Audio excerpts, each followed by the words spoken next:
The drums roll and the trumpets blare. It's the day of days in South Carolina for the running of the Darlington Southern 500, one of the premier stock car races in the country. 48 stock production cars await the starter's flag. All are assembly line models, not altered or souped up mechanically. They'll take more punishment today on these 500 miles than the average driver gives his car in a year. The surviving cars will average better than 100 miles per hour. Fireball Roberts is starting on the pole today, followed by Buck Baker, Jim Pascal, Joe Weatherly, and Bobby Jones.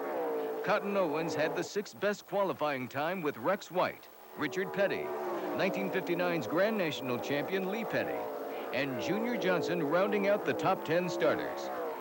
They jockey for early position, and some push their cars too hard. Junior Johnson has blown his engine before 17 laps are completed. Another casualty, Elmo Langley lost control on the 25th lap, seriously injuring car builder Spook Crawford. 11 cars are welded together on the lead lap. Young Richard Petty in car number 43 and teammate Jim Pascal in car 44 are the ones to watch as they duel with Fireball Roberts in car 22. Two blue streaks of lightning as they thunder around the track. 80,000 spectators react as one when Reb Wickersham spins wildly and breaks an axle.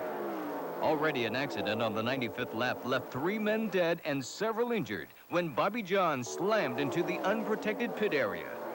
As the race nears the halfway mark, 18 cars have already been forced out of the competition.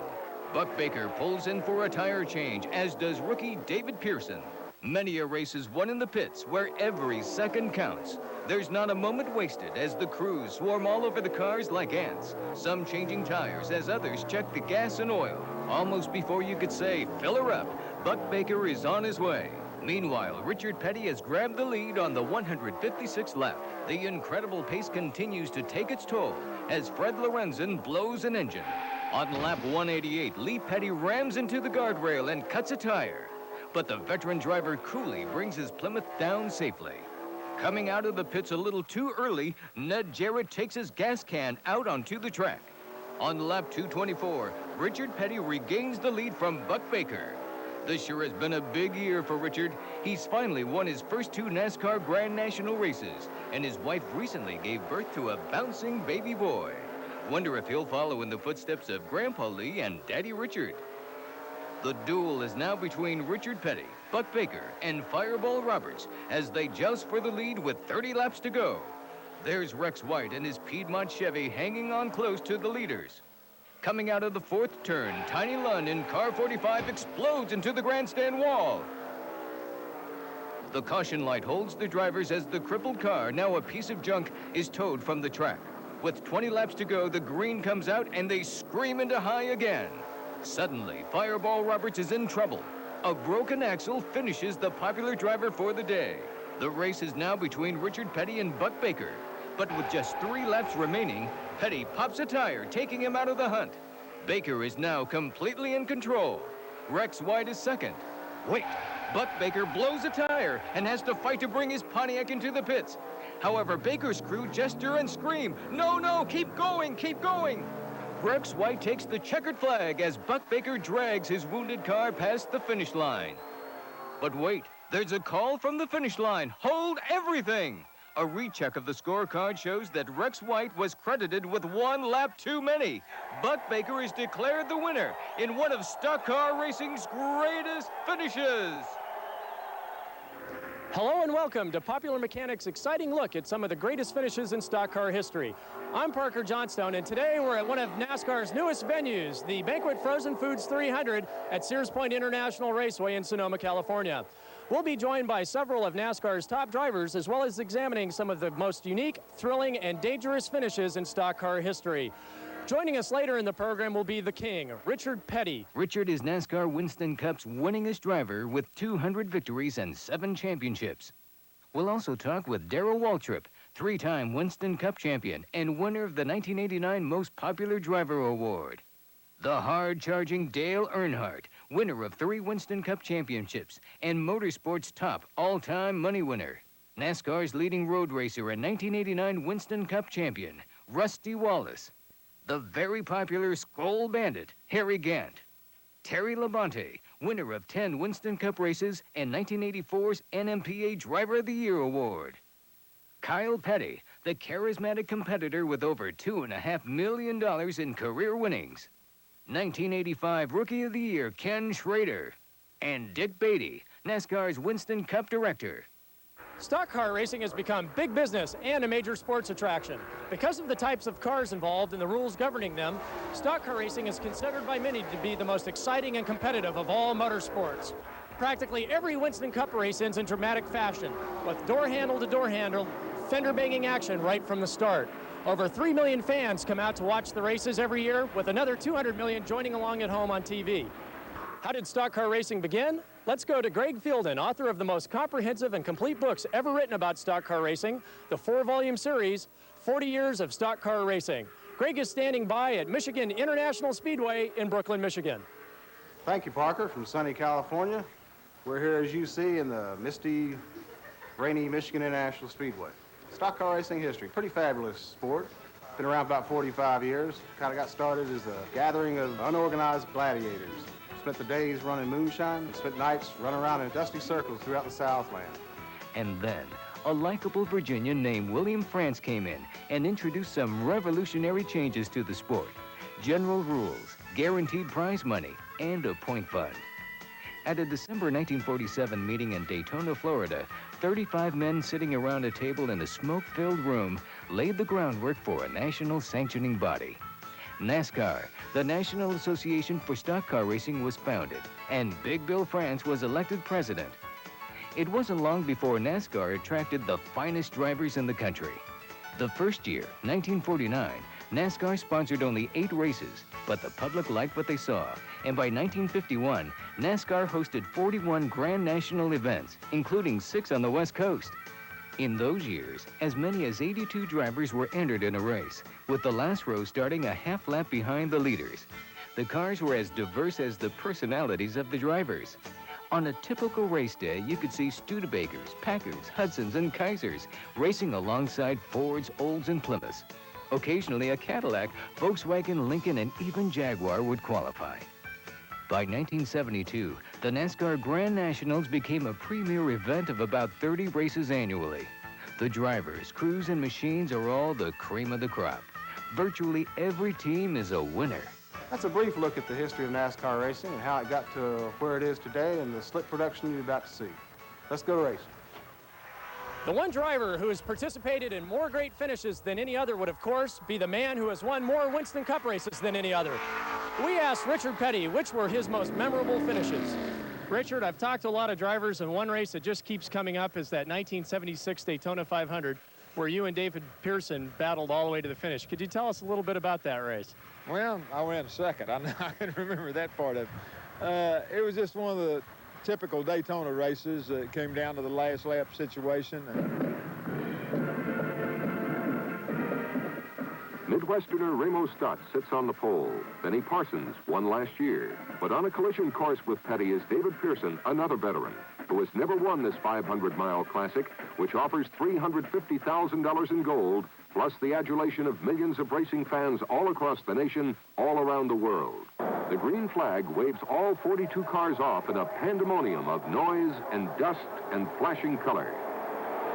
An all-time record crowd of 125,000 has swelled the Daytona Speed Week's audience to another record throng of almost 500,000 people.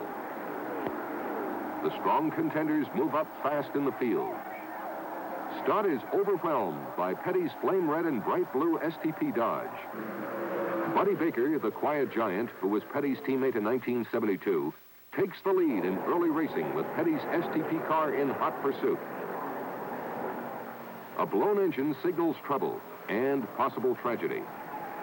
That's Salt Walther, the famous Indy driver, spinning on the oily track to bring on an early yellow caution flag.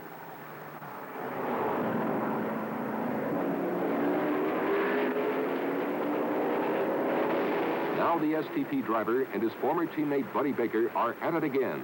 Hammer and tongs, bumper to bumper.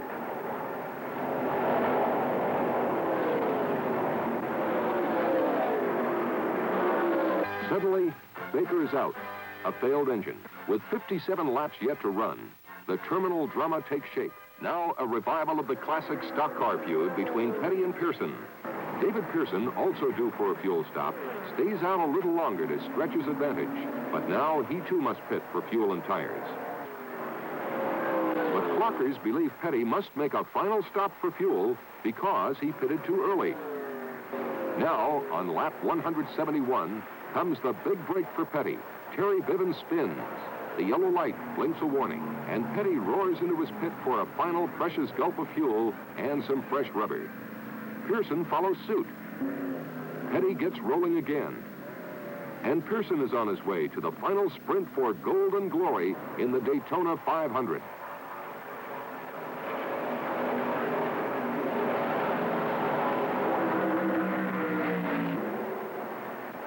Pearson maintains a slender lead. Now Petty shows he has the power to overtake. I was leading the race and got the white flag and going up the backstretch, and David passed me going into number 3 corner, and I was able to cut and get back down on the inside of him, and we come through 3 and 4 corners side by side, and coming off of the number 4 corner, got a little bit too close. Richard Petty goes back in front. They both spin. They're in the wall. Petty is sliding, slamming into the wall. He's coming down toward the finish line. Will he make it? He's still moving. The car stops 300, 400 feet shy of the finish line. Pearson is still running. Here's Petty trying to fire to come across the line. David Pearson moving down through as they come to the stripe. The winner is car number 21. It's going to be, I believe, Pearson's victory. You'll just have to wait and see. An amazing finish. Richard Petty's car demolished in the front end, as well as car number 21. It hit and was spun, and I thought the car was going to spin across the start-finish line backwards. I said, man, this is going to be something to win this race backwards, but liked about 20 yards short and didn't quite make it. And David got his cranked up and got the start-finish line first, so we run second. I almost hate to bring this up, but could you tell us a little bit about your run-ins with Bobby Allison, in particular the 1972 race at Wilkesboro? Well, you know, there was just a lot of confirmation there. I don't really remember that much about who was leading and who wasn't leading, and I hit him and he hit me, and, you know, one of these kind of deals. In the last lap of the race, I don't think either one of us could turn the car. I think we just going down and bounced off the wall and got it going the other direction, and made it back to start-finish line. We wound up winning the race somehow. If it had been another lap, neither one of the cars would have probably made the deal. We'd run into each other like a whole bunch of times, I guess, but the last couple of laps there, it got so bad that we was running on flat tires and bent wheels and everything else. And anyhow, like I say, I made it back to the start-finish line and won the race, but that was just a continuation. That wasn't just one race deal. The week before, he and I had some more confirmation at Wilkesboro, at Martinsville, and I wound up winning the race up there. And that wasn't the only one. It went back probably for a year and a half, and it just kept getting worse and worse and worse. And I guess Wilkesboro was probably the most deliberate looking from his point and my point as far as knocking each other around. But made it exciting for the fans, made it pretty exciting for the drivers. Darrell, in your mind, what are the elements that make up a great finish? Something that you remember long after the race is over? Surprise, something different, some kind of strategy maybe that's a little different than anybody had used before. But the element of surprise, that's what I've always tried to do, was not let a guy really know what I had up my sleeve. You know, if he thought maybe you'd work him on the high side a little while and he thinks you're going to pass him on the outside and then dive low on the last lap, or maybe pass him coming down 2 laps to go rather than on the last lap. Things that, well, you figure a guy out, you know, you figure, well, he thinks I'm going to do X, and you do the opposite, and that works pretty well sometimes. The Mason-Dixon 500 at Dover Downs in 1983. What are your reflections on that race? Well, Bobby Allison and I in 81, 82, and 83 staged some tremendous duels. We won the championship over Bobby in 81 and 82. You know, he had to win a championship in '83 because we couldn't have another year like we'd had '81 and '82. But Dover was one of those races. He and I had swapped the lead all day long. I led a lot. He led a lot. It's strictly a two-car race between Darrell Waltrip in car 11 and Bobby Allison driving number 22. Between the two of them, they've led for 414 of the 500 miles here at Dover. But now the race is between Waltrip, Allison, and the weather. We got a caution late, and we had a shootout. Whoa, looks like there's a tremendous lightning storm approaching the track. It could start raining any moment now. We come off fourth turn, and Bobby had been holding the inside because at Dover, that's the best place to be. So I made up my mind on the last lap again, trying to use the element of surprise, that if I could get down into turn 3 a little harder than he did and get up on the outside of him, I may just have a chance to win the thing. So we went into 3, and Bobby went low like he had all day, and I just held mine as hard as I could and got up on the outside, and we come across the start-finish line, again, just inches apart. The good thing about that, again, was, and I loved racing with Bobby and Richard and Cale and David, we came off of turn 4. I mean, all Bobby had to do is give me a little shot in the door. I'm into the wall, and he wins the race, without any contest. But it didn't happen that way. We came across side by side, inches apart, and he won, and I run second. But it was still an exciting race. It's a tremendous lightning storm going on, approaching the track, and rain started to fall, and Bobby Allison beat Darrell Waltrip by a half car length back to the yellow flag. Tragic affair. That storm did hit the track, and 2 spectators died. Let's talk about the Rebel 500 at Darlington. I think that's probably, in my opinion, if you watch races through the years, one of the best races I've ever been in. Richard Petty and I just staged a tremendous duel. It was just exciting. It was exciting to be in. We're into the last lap of the Rebel 500 with the 3 leaders jammed together. Darrell Waltrip and Richard Petty, they got the white flag, and I think they changed lead 6 or 8 times on the last lap. It's very unusual at Darlington. It's a one-groove track, and each one would pace over and drive in too deep, and the other would pace him back. He would drive in too deep. Darrell Waltrip goes high on turn 1. Richard Petty looks to the inside. They're neck and neck. It's a drag race to the finish line. Bobby Allison is blocked in 3rd place with nowhere to go. We passed each other 5 times on the last lap at Darlington. And Darlington's a racetrack where you can only make 1 pass per lap. Down the backstretch, the final 2 turns. Richard Petty can't hold his car low. Here comes Darrell Waltrip underneath. We must have passed each other at least twice a lap. And when it wound down, he made the last pass. Waltrip passes Petty for the lead. After 367 laps, this has come down to a 100-yard dash. Allison tries the inside, but Waltrip wins the Rebel 500. On a one-groove racetrack where only 1 pass is possible per lap, how do you account for 5 passes on the last lap? Well, we both wanted to win. Dale, there are a couple of races that might stand out in your mind as some of the great finishes in NASCAR history, particularly the Talladega 500 in 1984. Do you have any reflections on that race? What stands out in your mind? Well, I do. It was one of the most competitive races I was ever in. There's so many cars that could have won the race. We have 10 cars running together, and it's not lap 20. It's not halfway. It's the final mile. 10 cars racing for the finish. This is unheard of. We've never seen anything like this before.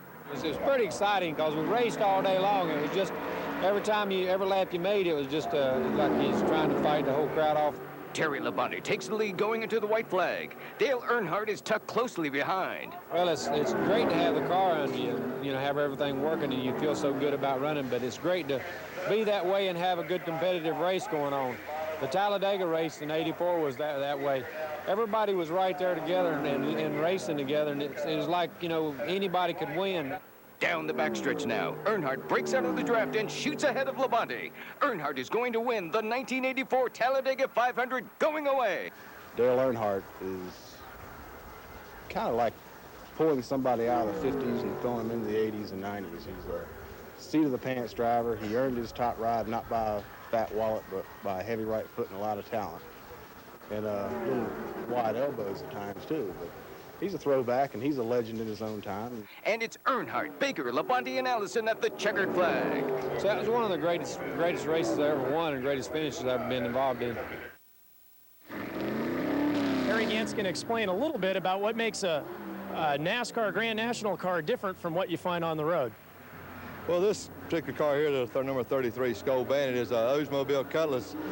And as you see, the body is the only thing, the sheet metal is the only thing that really resembles the O's that you would go to the showroom and buy, because it's rear wheel, all the cars are rear wheel drive. You know, we have a GM motor here. Most of all the GM cars, Pontiacs and Oldsmobiles and Chevrolet, they can run a Chevrolet, basically a Chevrolet engine in them, 358 cubic inches of max on it. They all have a special transmission for the road course and these new special Alcon brakes they have. Now the chassis are tubing chassis, which are made by basically 3 manufacturers in North Carolina and there, South Carolina. It's Banjo Matthews, which we prefer. That's what they call the rear steer chassis. And then we have Mike Lofton and Hudson Pagan. Dick Hutchins never builds them there, but both of those other two, they'll go either way, whichever way you want, a front steer or rear steer. But basically, when this tubing chassis first came out, it was basically a rear steer copy off of the Ford company back in the 60s. And it's worked real good for us, so we tend to sort of stay with that.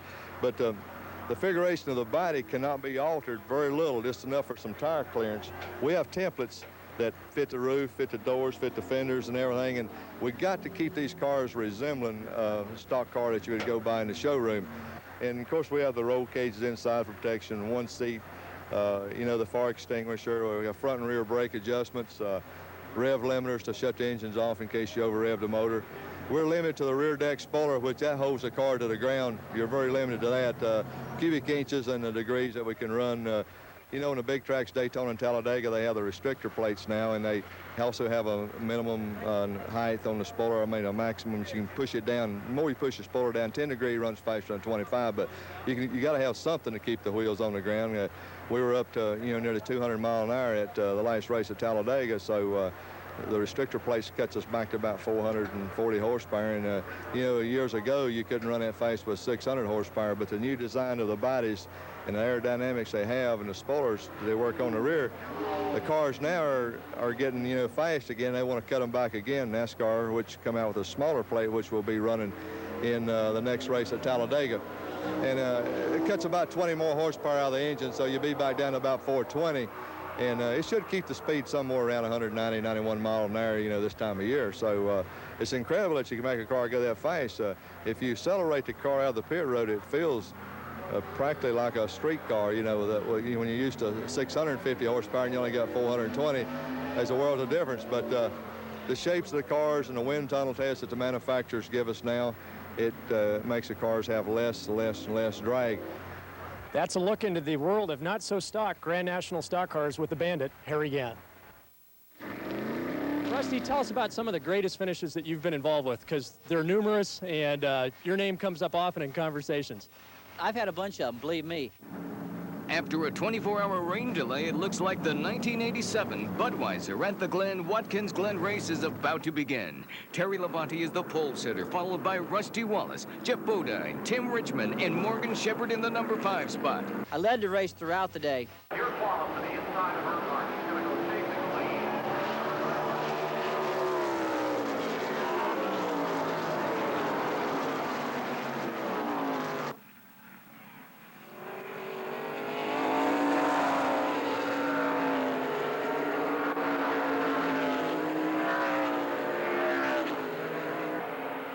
On lap 63, Rusty Wallace takes the lead again from defending 1986 Watkins Glen winner Tim Richmond. The crew chief came across the radio and told me, say, start watching your fuel pressure gauge because I don't think we're going to make it on fuel. And I'm going, there's no way. I mean, I've been leading all day and I've got a pit, I'll lose the race. But I had such a big lead at that point. I came down, entered the last corner to go past start-finish line, and it ran out of fuel. So I had to run down pit road, put fuel in that car, maybe 2 or 3 quarts of fuel at the most, and the engine quit running. It started itself back up somehow. I left, and I still won the race by 6 or 7 seconds, and that's how big a lead I had. That was pretty dramatic, that one.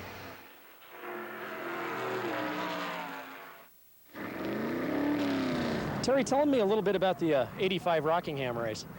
That was a race that late in the race, myself and Neil Bonnet and Harry Gant, we raced each other for the last 100 miles or so, I guess. And it seemed like in the last 20 laps, we all three, you know, traded the lead there and passed each other back and forth. And I don't think we ever touched the fender. Not a one of us ever leaned on the other one. You know, it's probably one of the cleanest races that you could see. And I think Neil just barely edged out Harry there at the finish, and I wound up third. But it's like I was right behind him. There wasn't no place to go. But that was a close race. It just race ended, and I was in the wrong spot. Unlike that clean professional race there, what about the 87 Martinsville race in contrast? Well, that was a pretty exciting race, an exciting finish. We had a caution late in the race, and we were running second during the late stages there. We all got stopped and got tires. Earnhardt was leading the race. I was running second. Darrell Waltrip was third. I had run well all day, but at the end there, we were behind because we made our final pit stop early, and Earnhardt stayed out until the very last minute, and then he pitted with about 20-odd laps to go. Well, that put me back in the same lap with him, and he and Terry and I were only 3 cars on the lead lap. But lo and behold, there's a caution flag with about 10 laps to go. We get closed up and get 4 new tires on the car, and we're going to go racing. The green flag is back out, and there's just 3 laps to go. Earnhardt, Labonte, and Waltrip are literally bumper to bumper to bumper as they come out of turn 2. Down the backstretch, Labonte and Waltrip are looking for any opportunity. On turn 4, Labonte, frustrated, is punching his car into Earnhardt. Waltrip looks high, but nothing doing. Earnhardt continues to lead the way with 2 laps remaining. Waltrip again looks high on the turn, but there's no room.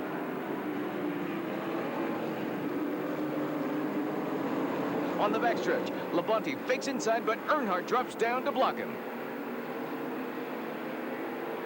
Dale was leading, Terry was second, I was third, and we come down on the last lap. And Terry tried to get by Dale on the outside, and Dale pinched Terry up in the wall. And they got a little sideways. When they did, I was coming off 2. I got down underneath Terry going into 3. Terry was mad at Dale. I'm convinced this is the way it was. Terry was going to go down and give Dale a little tap because Dale tried to put him in the wall. He went in the turn about a mile over his head. I was underneath him. I bumped him. He hit Dale. They went up the racetrack, and I come off the corner and won the race. Coming down the back straightaway for the last on the last lap, I was trying to pass Earnhardt, and Waltrip ran in the back of me so hard he knocked me into Earnhardt and knocked us both out, and he won the race. It was a good race for him, I guess. Dale and I didn't think it was too good. That wasn't a good race. Now let's go to Greg Fielden for a look at some of the great vintage NASCAR finishes. Well, Daytona International Speedway took about 5 years for the track to materialize. Started laying groundwork in 1954, had a lot of red tape, finally got it constructed in 59. It was a speedway of impressive dimensions, something the drivers have never ever tackled before. Prior to the race, a lot of the drivers were asked their opinion of what's this going to be like. Fireball Roberts says, well, this is the track you can floorboard it all the way, don't have to let up. Buck Baker said it's the Hollywood of racing. Dave Evans of Goodyear Tires said it should be as safe as well as fast. Marvin Pants says, well, I've decided to retire, but not now, not till I test this track. The formalities are over for good, and 3 men and machines throw the throttle wide open in quest of the richest prize in stock car history, $62,660, with nearly $23,000 awaiting the victor. 59 drivers started the first Daytona 500. They're racing 2, 3, 4 abreast, something no one had ever seen before. Full winner Wellborn qualified for this one at 140-plus miles per hour. But it's Fireball Roberts in his number 3 Pontiac who latches on to the early lead. Jack Smith in his 1959 Chevrolet Impala is closing the gap on the leaders. But Roberts blisters the pavement at an average lap speed of 147 miles per hour to hold on to the lead. Believe it or not, he got his nickname Fireball for his baseball pitching prowess.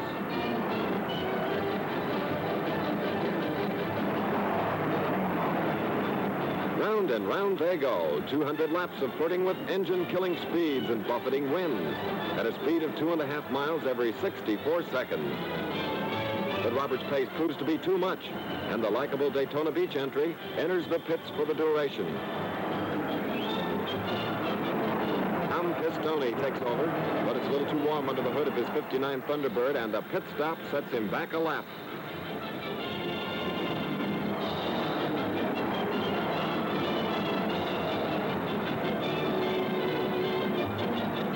Jack Smith in number 47 now holds the lead as the grueling pace shows its effect on tires, engines, and drivers.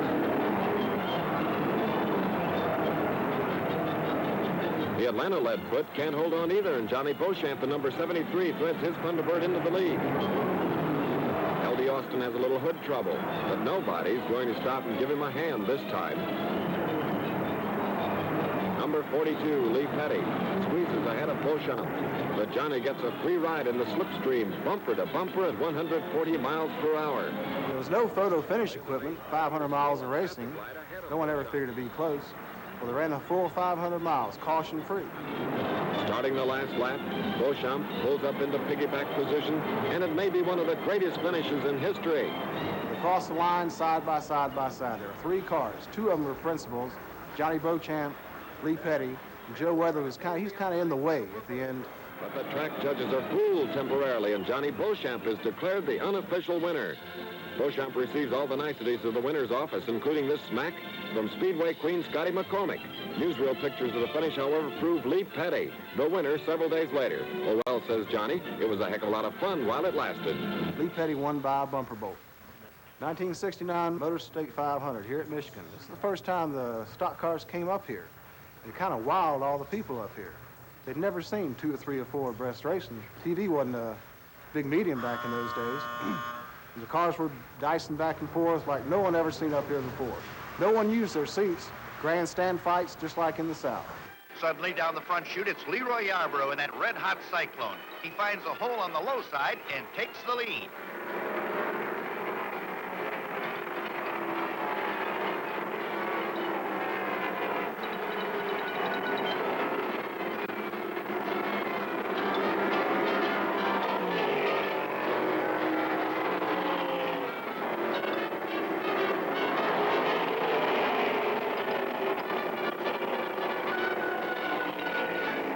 Leroy may have the lead, but Cale Yarborough in car number 21 has moved into second place and is knocking on the door. Uh-oh, car number 18 just dropped a drive line right down the main straightaway. This brings out another yellow flag, and the pits go wild with action.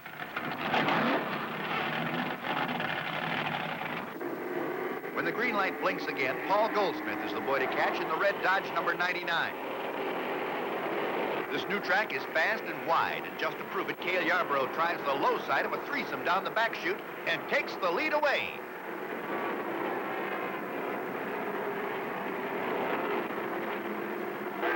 And now Pearson wants to play. He pulls a beautiful slingshot off the second turn to pass Cale and Leroy and grab the number 1 spot.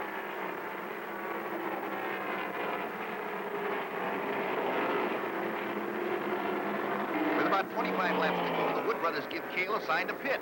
They figure this will be his last stop of the day, and that all the other leaders will pit. Back on the track, the leaders are number 17, Pearson, 21, Cale Yarborough, 43, Richard Petty, and 98, Leroy Yarborough. Down the front chute, Cale Yarborough hangs it all out, pushing that big Cyclone around the outside of Pearson to grab the second spot. Now he's in hot pursuit of Leroy. Last lap, Cale Yarborough and Leroy Yarborough driving Team Mercury's. Well, they tangled going over there in 1 and 2, and Leroy went into the wall. Cale fishtailed down the backstretch and wound up winning. Interestingly, Leroy, who was on a very big winning streak that year, drove his car the rest of the way around the track, grinding the car against the outside wall. Finally came to halt just short of the finish line. He got 4th. Cale got the win.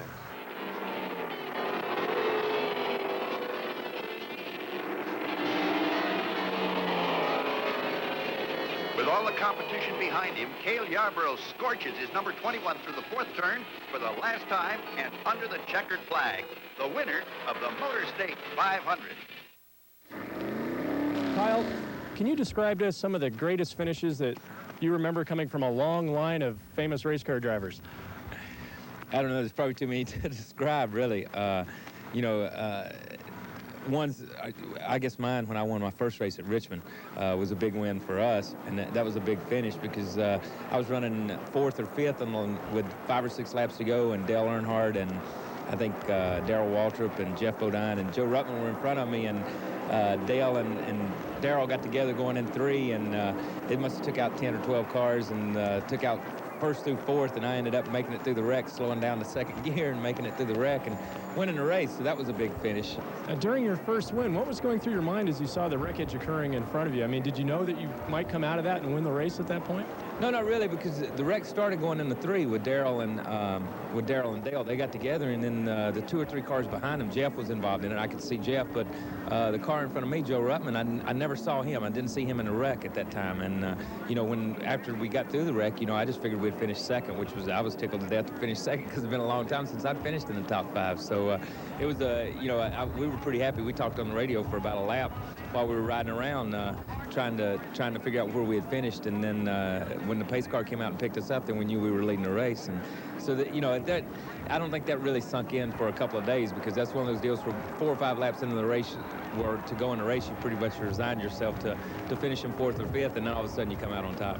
Finishes that I've seen and stuff, I think the greatest finish I've ever seen was a couple of them that my father was involved in, was the 84, I think, Firecracker 400, when he beat Cale back to the line under caution, and they were beating on each other coming out of turn 4 down to the line, and that was his 200th win.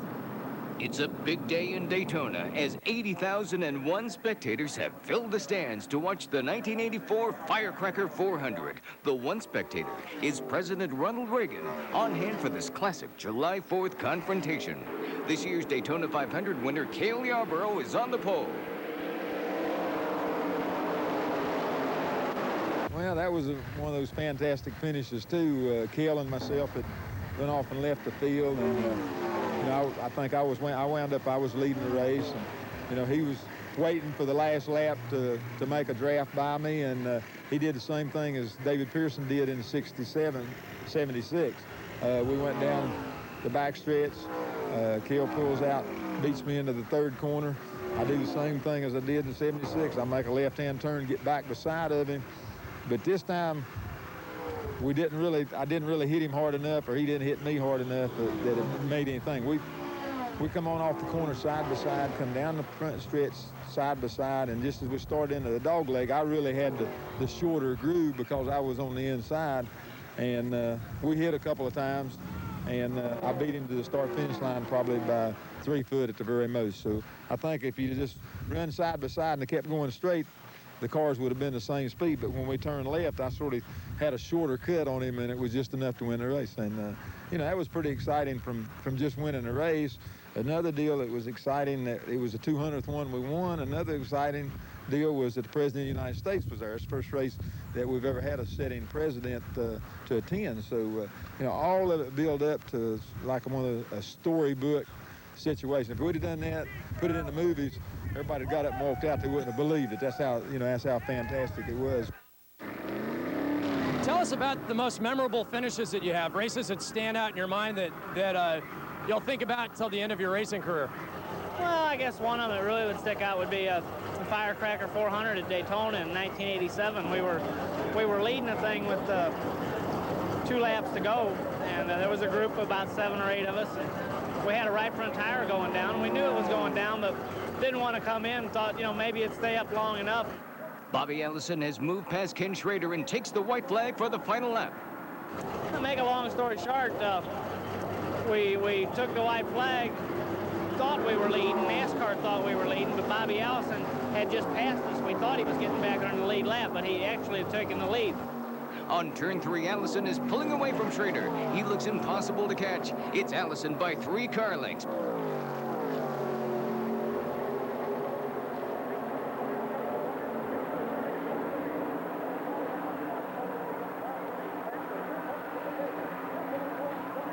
Buddy Baker is moving up on Schrader's outside to challenge him for second. Schrader goes low, looking for speed, but Baker moves easily ahead.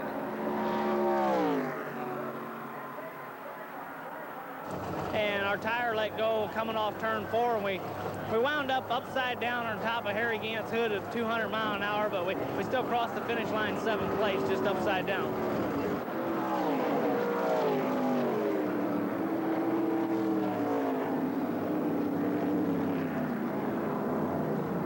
Why is attending a stock car race so popular? Because it's great fun. Let's take a look at a typical day at the races.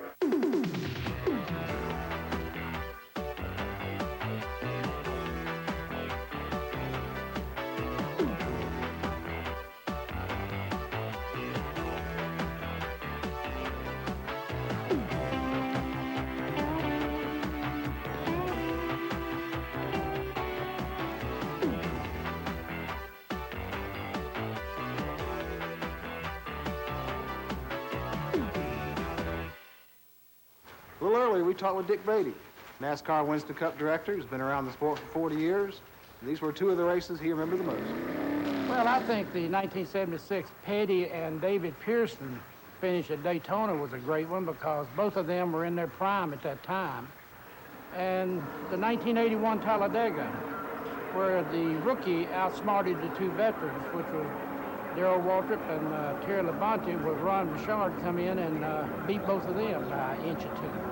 I think one of the races that really stands out would be one at Talladega, and I think that was in 1981. It was a race between Darrell Waltrip and I and Ron Bouchard, and I was trying to pass Darrell for the lead on the last lap, and he kind of blocked me a little bit to the inside. I went to the outside, and I got alongside him, and here comes Ron Bouchard to the inside and passes both of us. You know, it's one of the closest finishes, I guess, that we've ever had.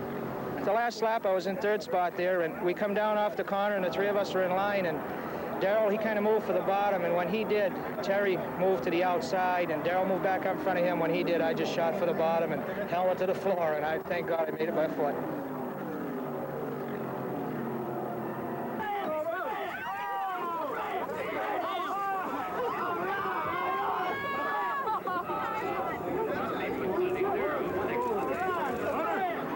Thanks for joining us. We hope you enjoyed the program as much as we enjoyed bringing it to you. We'll see you next time with more great racing action.